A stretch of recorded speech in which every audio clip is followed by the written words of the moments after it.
Hey everybody, welcome back. Today I'm going to be bringing you a quick video, and this is a video that several of you have asked me to make, and I'm finally getting around to doing so.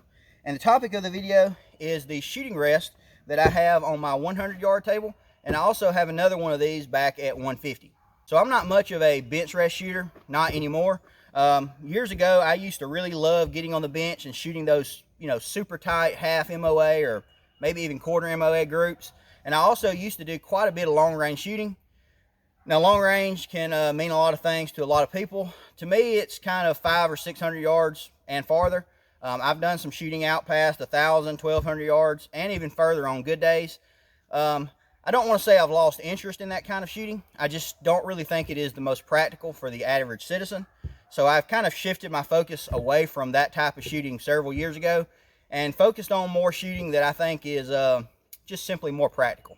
If you like long range shooting and that's your jam, hey, more power to you. That stuff is super fun. And don't get me wrong, I still do long range shooting on occasion, just not as much as I used to. My main use for this rest is going to simply be for zeroing rifles. If you don't have a good zero, you're really not going to get the full potential out of your rifle or yourself for that matter. So this thing is super simple to build. It's made out of basically all 2x4s. Each of the stair steps that you see here are 4 inches. So the way I simply built this was cut a 24-inch 2x4, then a 20, then a 16, all the way up the steps. As I stacked them up, I just shot some deck screws in them, but you could use nails or whatever you have laying around. Then I screwed 2 12-inch feet on the bottom, and then I cut a little piece of outdoor carpet and stapled it down. All in all, this thing is super simple, but it's also super functional. Now, I am fortunate enough to have my own range, so I leave these down here all the time.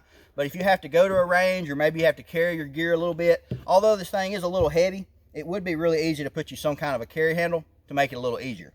Like I said, I have 2 of these. I do need to go ahead and build one more to put down there on my 50-yard table, and I need to get around to that sooner than later.